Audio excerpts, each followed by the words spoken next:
여러분 안녕하십니까? 동북에서 오는 소문, 오늘 세 번째 에피소드로 프란시스코 교황에 관하여 말씀드리도록 하겠습니다.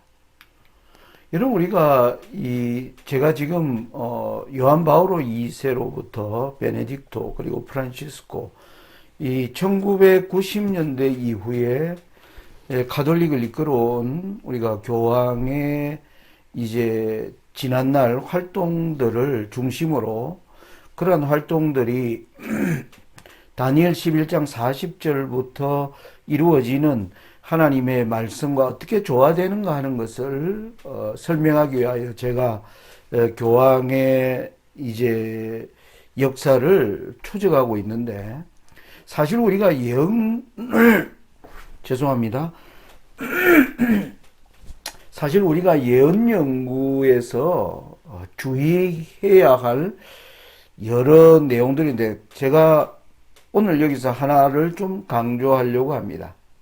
여러분 우리가 다니엘서를 배우면서 다니엘 2장의 검은 동철, 그리고 다니엘 7장의 사자곰 표범, 그리고 열불 가진 짐승, 이 모든 하나님의 예언대로 바벨론, 페르시아, 헬라, 로마가 하나님의 참된 백성이 살아가는 바로 예루살렘과 그 모든 지역을 지배하면서 이제 드디어 그 로마에서 작은 뿔, 교황권이 올라오게 될 때 하나님을 대항하는 일이 가장 큰 절정에 이를 것이라는 것을 우리는 다니엘 연구를 통해서 보고 있습니다. 그래서 작은 뿔을 우리가 많이 주목을 하죠. 왜? 하나님이 특별히 이 세상에 하나님을 대항하는 세력들 가운데 하나님이 가장 부각시키고 있는 한 세력이 있다는 것은 바로 작은 뿔, 즉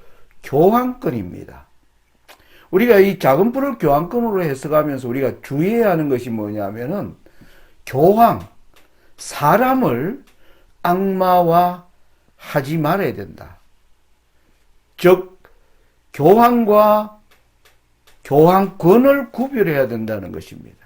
여러분 성경이 말하는 사탄의 도구인 작은 뿔은요, 교황인 사람을 지칭하는 것이 아니고 교황권을 지칭하고 있다는 것을 우리가 잘 생각하고 예언을 말하고 또 사람들에게 소개해야 한다는 점입니다. 이 교황권은 아까도 말씀드렸지만 사람을 지칭하는 것이 아니라 시스템을 지적하는 용어입니다.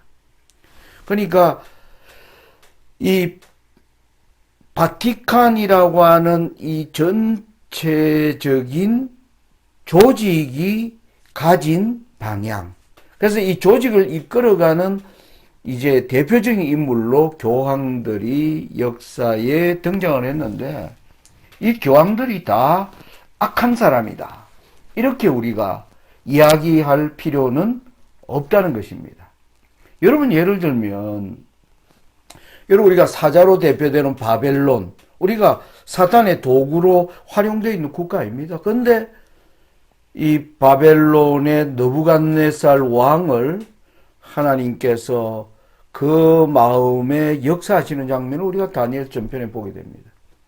여러분 페르시아, 거기에 여러분 고레스라고 하는 대왕, 다리오라고 하는 대왕, 아닥사스트라고 하는 왕들은 하나님의 뜻을 이루는 데 있어서 아주 선한 도구들로 활용된 인물이라는 것을 우리가 알고 있습니다. 여기서 우리가 사자곰도 페르시아를 다스리는 왕들, 바벨론을 다스리는 왕을 지칭하는 것이라는 게 아니라 거대한 하나의 나라라고 하는 시스템을 이야기하고 있다. 이게 중요합니다. 그러면 이 말은 무슨 말이냐면 역대 교황들 가운데 지금 뭐 교황이 200 몇 번째 뭐 왕이 교황이라고 가톨릭에서 얘기합니다. 아무튼 그 수많은 교황들 가운데 선한 영향력을 가진 교황도 있을 수 있다라는 가능성을 저는 항시 두고 예언을 연구합니다. 특별히 여러분 그레고리 1세 같은 이 교황에 관한 이 역사적 기록들을 보면 물론 그 역사적 기록을 제가 다 믿는다는 건 아니지만 그러나 많은 이 종교 연구가들의 기록에 의하면 이 가톨릭이 가야 할 방향에 대하여 굉장히 깊은 고민을 하면서 이 사람을 어떤 억압하고 통제하는 어떤 권력자로서의 교황이 아니라 그 시대를 살아가는 백성들에게 선한 영향력을 끼치는 일에 있어서 교회가 어떤 역할을 해야 되는가에 대하여 깊은 고민을 하는 그러한 내용들을 볼 수 있습니다. 그래서 제가 이번 이 동북에서 오는 소문을 통해서 요한 바오로 2세, 베네딕토 그리고 프란시스코 교황을 살피는 여기에 그들을 악마화하기 위해서 제가 이 강의를 하는 것이 결코 아니다.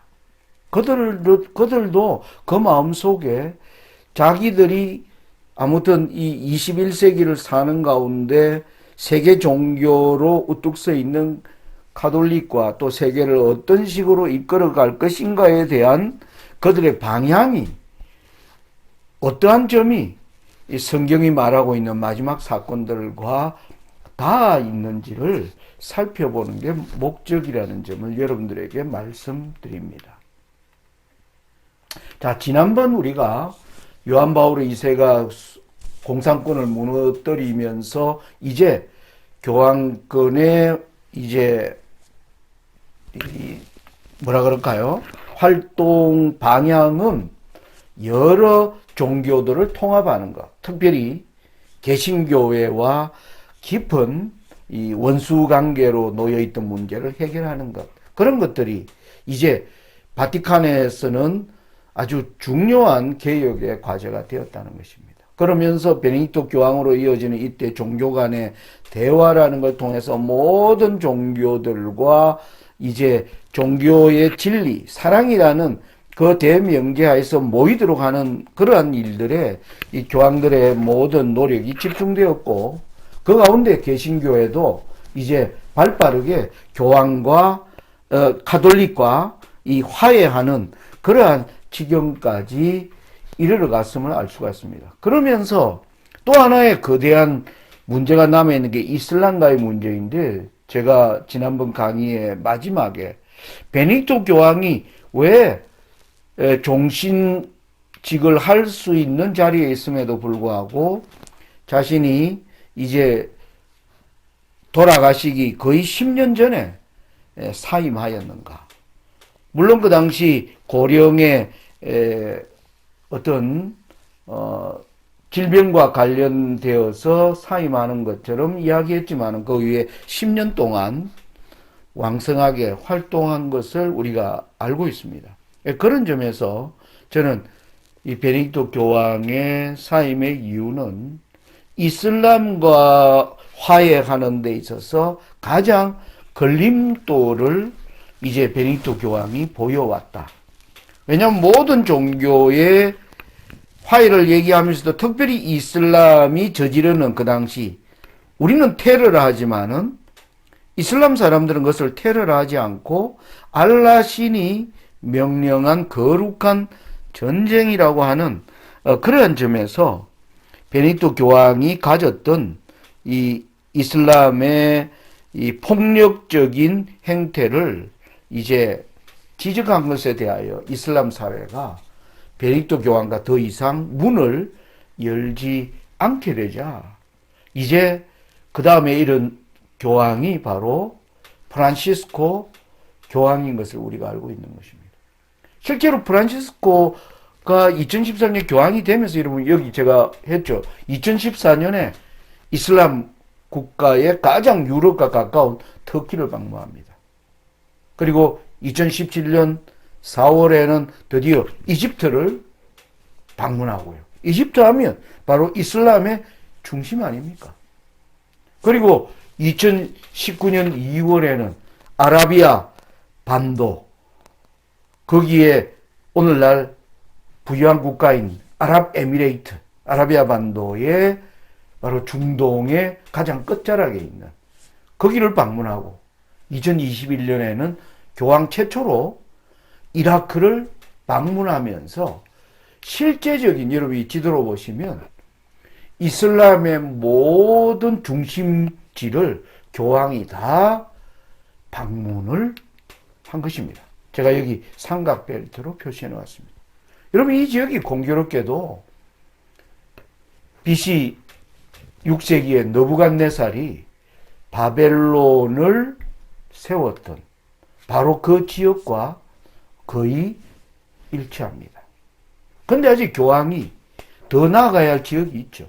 바로 홍해 밑자락에 있는, 바로 여기 예멘으로 표시되어 있는, 그리고 예멘의 좌표는 에디오피아라고 표현되어 있는, 바로 성경이 말하는 구스 땅까지 이제 진출하는 것이, 저는 교황권이 이슬람과의 완전한 화해를 위한 발걸음이 되어야 될 것이라고 생각하는 것입니다. 제가 이러한 논지를 이제 펴는 이유는, 여러분, 우리가 다니엘 11장 40절 이후를 연구를 하고 있는데, 사실은 이 40절 이후를 연구를 하려면 11장 40절 앞에 5절부터 이제 남방과 북방이 등장하는 39절까지를 어떻게 이제 연구하고 이해하는지가 중요하다는 것을 아마 여러분들이 생각하실 것입니다. 제가 이 문제를 다루려 하면, 자세히 다루려 하면, 이 동북에서 오는 소문의 주제를 다루기 위해서 먼저 너무나 많은 시간을 앞에 써야 되기 때문에, 그 내용은 여러분들이 제 밤중소리 TV에 다니엘 11장 연구를 검색하시면 거기에 나오는 내용을 여러분들이 참고를 해 주시길 바라면서 제가 여기에 요약을 해 놓았습니다. 여기 보면 교황권이 북방왕으로 등장하는 것은 다니엘 11장 21절에서 24절이 보여주고 있는데, 교황권이 북방왕으로 등장하면서 교황권과 원수관계를 맺어온 게 뭐냐면 25절과 30절이 보여주는 이슬람과의 충돌입니다. 그리고 30절에서 35절이 보여주는 프로테스탄트와의 투쟁이고요.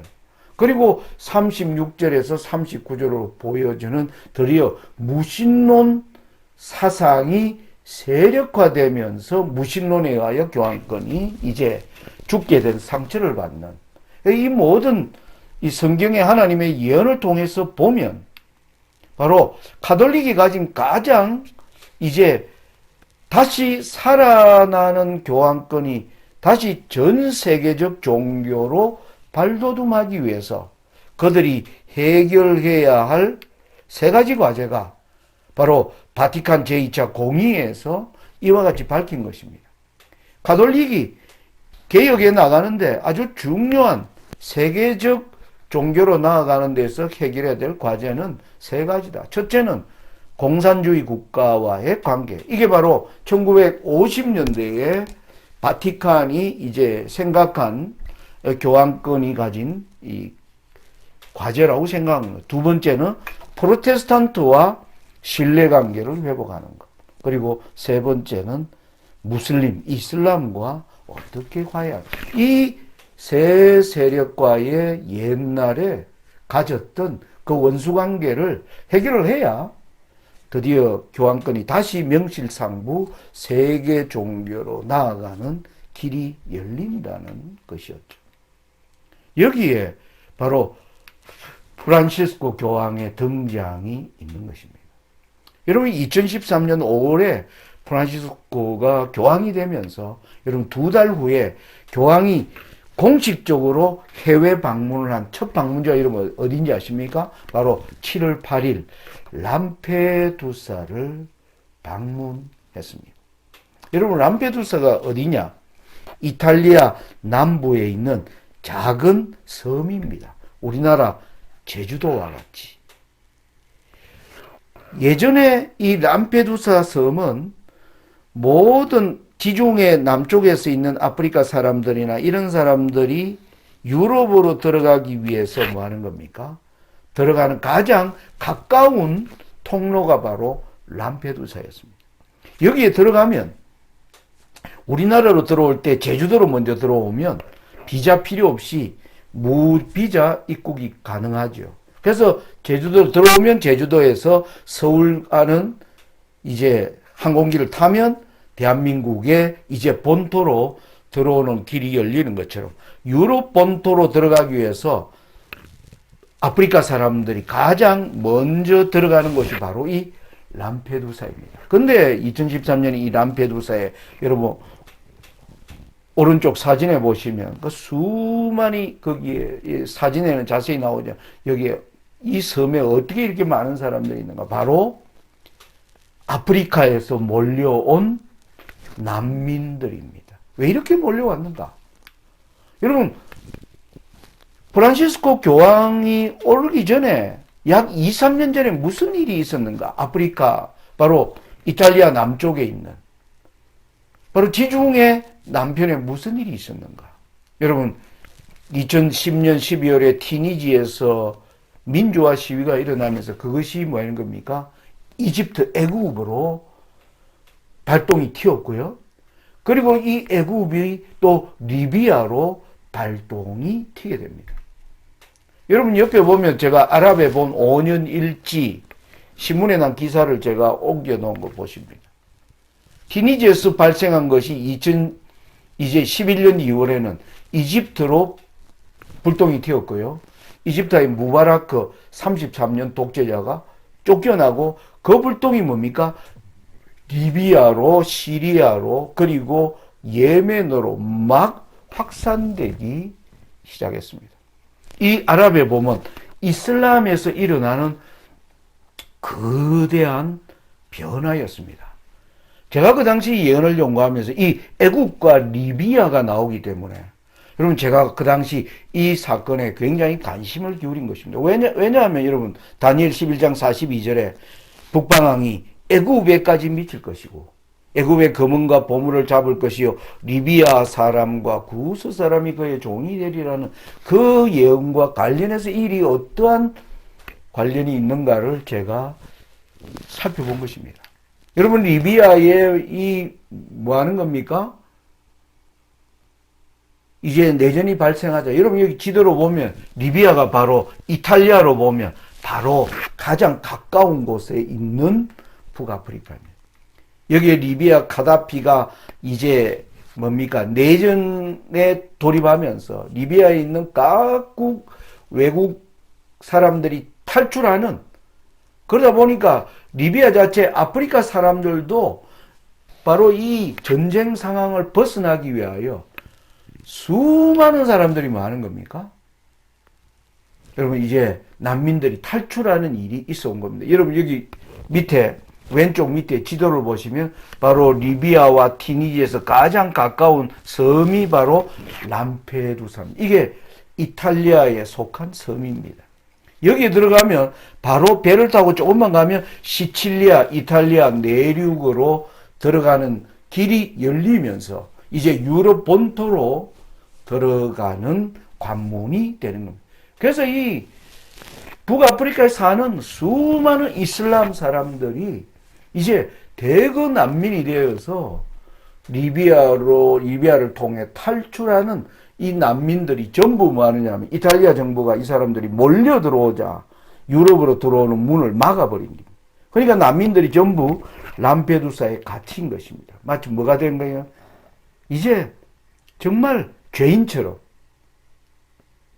오고 갈 데도 없이 돌아갈 길도 없고 나아갈 수도 없고 그야말로 뭡니까? 거지가 되어 있는 아주 비참한 난민들이 모여있는 그 람페두사 섬을 교황이 첫 방문지로 택했다. 이런 것은 무슨 뜻입니까? 바로 이슬람과의 대화해를 바로 이 기회를 통해서 이제 길을 열어간 것을 볼 수 있습니다. 교황은 거기에서 불쌍한 이슬람 난민들, 특별히 어린이와 여자들을 향해서 미사를 베풀고 그들의 발을 씻어주면서 그 발에 입 맞추고 하면서 이슬람 형제들이요. 그러면서 오늘날 유럽으로 7천만 명이 유럽으로 들어갈 수 있는 놀라운 길들을 열어간 자가 바로 프란시스코 교황인 것입니다. 여러분 이런 점에서 우리가 다니엘 11장 41절로 43절이 보여주는 바로 지리적 여건에서 하나님이 사용하는 거룩한 땅, 에돔과 모압과 암몬, 그리고 애굽 땅, 리비아, 구스 땅. 여러분, 이 구스 땅은 바로 홍해의 끝자락, 오늘날 에티오피아와 예멘, 바로 이 지역이 고대의 구스 땅이었습니다. 여러분, 고대 사람들이, 이 장사하는 사람들이 배를 타고 혹은 낙타를 통해서 여행하는 모든 길에 있어서 여러분, 바로 지중해로 들어가는 관문이 바로 여기 제가 동그라미 친 이 지역이 구스를 통해서 뭡니까? 쭉 홍해로 올라가서 드디어 지중해 예루살렘에 도달하는 이 길이 고대 때의 장사꾼들이 이용하는 중요한 뭐였다? 바로 루트였다는 것을 우리가 볼 수가 있는 것입니다. 여러분, 그런데 지금 최근에 후티 반군이 일으킨, 여러분 작년 12월에 이스라엘과 하마스 간에 충돌이 있었고요. 이 충돌로 말미암아 지금 이슬람이 다시 이스라엘 국가와 굉장한 긴장 관계에 들어갔고, 이 전쟁의 와중에 지금 뭐가 뛰어든 겁니까? 바로 후티 반군이 홍해로 들어가는 배를 공격하는 일이 생기면서 지금 이 성경에 기록된 구스 지역이 오늘날 지금 뉴스의 중심이 되었다는 것입니다. 제가 이것을 지금 저와 여러분이 중요하게 보아야 할 지점이다. 제가 예전에 2018년에 재림신앙의 두기둥이라는 책을 썼습니다. 여러분들 아마 이 책을 가지고 계신 분들, 이 방송을 보는 분들 중에 많이 있을 것이라고 생각해요. 여러분 거기에 87페이지, 88페이지를 한번 펴서 책이 있는 분을 보시면 제가 당시에 리비아 땅과 구스 땅이 그의 시종이 된다는 그것을 제가 그 당시 이슬람에서 일어나는 변화로 설명하면서 제가 그때 이렇게 썼습니다. 한번 읽어보겠습니다. 42절과 43절에 관한 다니엘 11장 얘기입니다. 지금부터 펼치는 해석이 제대로 해석한 것인지 필자도 정확히 자신하지 못하는 가운데 전개한다는 사실을 밝히는 바입니다. 물론 여러 해 동안 기도와 말씀 묵상을 병행하며 때때로 성령의 인도하심을 경험하면서 이루어진 결과물이라고 말씀을 드립니다. 그러나 여전히 부족함을 느끼며 무언가 더 채워지고 보완되어야 할 필요가 있다고 생각합니다. 부족하지만 우리 시대의 놀라운 변화를 함께 공유함으로써 많은 분들과의 토론과 기도와 진지한 연구를 통해 더욱 밝은 빛이 올 것에 대한 분명한 기대가 있다는 사실에 용기를 내게 되었습니다. 그리고 이 성경절의 연구가 중요한 것은 늦은 비가 주어질 때를 보여주는 44절이 바로 44절과 경계를 이루고 있다는 점 때문입니다. 여러분, 6년 전에 제가 구스 땅이 종이 된다는 것을 이걸 이 이슬람의 당시의 변화에 적용하는 게 맞는가? 자신이 없었습니다. 그런데 6년의 시간이 흐르면서 지금 전 세계적으로 주목받는 지역이 바로 구스 땅이 되었다는 것입니다. 여러분, 이것은 저와 여러분이 긴장해야 할 지점입니다. 저는 그렇게 생각합니다. 오늘 내용을 마치면서 오늘 프란시스코가 교황이 해오는 것들이 어떠한 일들과 관계 있는가를 우리가 추정하는 게 목적입니다. 여러분, 우리가 왜 이 연구를 하는가 기억하시기 바랍니다. 다니엘 17장에 8째가 일어날 때 바로 하늘의 어린 양의 혼인식이 거행됩니다. 그 어린 양이 혼인이 거행되기 바로 직전에 바로 반드시 잠깐 동안 미국과 죽게 된 상처가 나온 교황권이 연합하여 일하는 때를 알려주는 반드시 잠깐 동안이 바로 다니엘 11장 40절부터 45절의 내용이라는 사실. 그래서 우리가 그 내용을 요약해 보니까 상처가 나온 북방왕 교황권이 전 세계적 위상을 회복하기 위하여 하나하나 그 일을 이루어 가는데 지금 우리는 구스 땅이 지금 가장 뉴스의 핫한 지역이 되었다는 점에 저는 긴장하는 것입니다. 바로 여기에서 저와 여러분의 활동을 하나님의 말씀을 따라 사는 자들에게 약속된 거대한 늦은 비에 부어짐을 가르쳐주는 동북에서 오는 소문이 바로 경계를 이루고 있다는 점입니다. 여러분, 이 점에서 여러분들이 많이 기도하시고 지금 우리의 자리를 점검해 보는 저와 여러분들이 되어야 할 때가 이제 다가왔다. 그렇게 말씀드릴 수가 있겠습니다. 다시 이사야 44장의 말씀을 읽고 마칩니다. 이스라엘의 왕인 여호와 이스라엘의 구속자인 만군의 여호와가 말하노라. 나는 처음이요 나는 마지막이라. 나 외에 다른 신이 없느니라. 내가 옛날 백성을 세운 이후로 나처럼 외치며 고하며 진술할 자가 누구냐. 있거든 될 일과 장차 올 일을 고할지어다. 너희는 두려워 말며 겁내지 말라. 내가 예로부터 너희에게 들리지 아니하였느냐. 고하지 아니하였느냐. 하나님의 백성들이 지금 우리가 말씀 앞에 더욱 열심을 내고 모여야 할 이유가 바로 여기에 있다고 저는 생각합니다. 감사합니다.